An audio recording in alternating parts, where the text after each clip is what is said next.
Hello everyone, welcome to my YouTube channel. In this video, we shall discuss the UP-AR ruling on availability of CSR expenditure. We shall seek the answers to following questions in relation to CSR expenditure. Whether it would be treated as gift, whether it would be a block credit, whether ITC of construction activity can be taken. So let's start with me. And these we shall cover the following things: facts of the case, questions put before the AR, findings by the AR, ruling by AR, and the legal provisions under the GST Act and other legal provisions. We shall also go through earlier AR ruling on the subject, and then finally we shall discuss the impact of this particular ruling. These were the facts of the case. The applicant, Dwarkesh Sugar Industries Limited, is a limited company incorporated under the provisions of Companies Act 2013 and engaged in the business of manufacture and sale of sugar and allied products.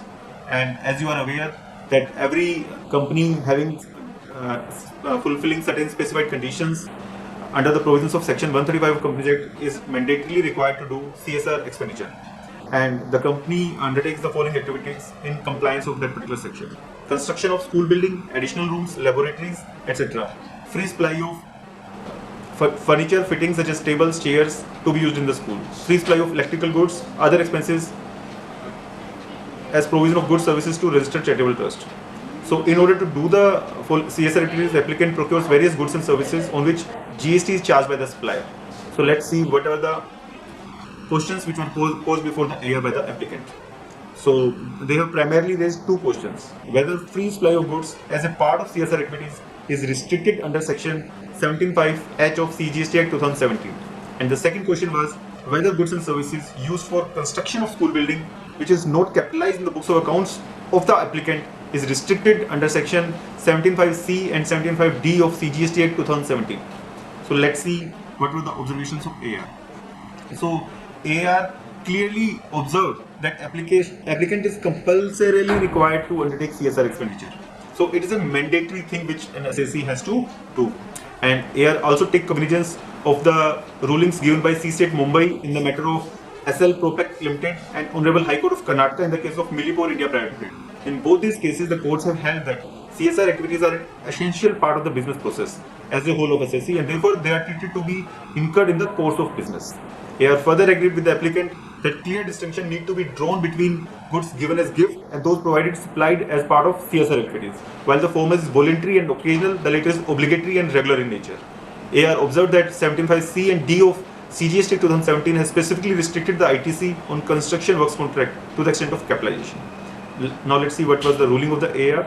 AR ruled that CSR expenses qualify as being incurred in the course of business. This is the major finding, that yes, CSR activities are part and parcel of the business. And the second ruling was 17(5)(h) would not be applicable on free supply of gift as part of CSR activities. And the third was ITC on goods and services used for construction of school building would not be available to the extent of capitalization. Though this particular capitalization is not done in the books of assessee, the capitalization is done by the school. Assessee has not capitalized anything, so effectively this capitalization thing is not happening in the books of assessee. However, the AR ruled that the ITC on services used for construction of school building would not be permitted. And these were the legal provisions which were considered, and like 16(1) section, which is the first section regarding ITC, which says that the goods and services which are used or intended to be used in the course or furtherance of business shall be available. And the second is 17(5)(c), which talks about works contract services in relation to an immovable property, and 17(5)(d), which is goods or services used by taxable person for construction of immovable property, and 17(5)(h), which is the major section, which talks about goods lost, stolen, destroyed, written off, or disposed of by way of gift or free samples. These were the other legal provisions which were considered by the AR. In the course or furtherance of business, this particular term has not been defined in the GST law, and the dictionary meaning of the word furtherance is advancement, promotion of scheme, etc. Similarly, gift is not defined in the GST Act, and the meaning of gift under Gift Tax Act is to mean transfer by one person to another of any existing movable or immovable property voluntarily and without consideration in money or money's worth is said to be gift. So the question which comes into mind is whether CSR activity would qualify as gift or not. Since CSR activity is mandated by Section 135 of the Act, Companies Act, for certain class of companies and is not voluntary by any means, CSR activity would not be regarded as gift. There is a clear difference which need to be carved out between goods given as gift and those supplied as part of CSR activities. While the former is voluntary and occasional, the latter is obligatory and regular. So there is an earlier ruling on the subject as well.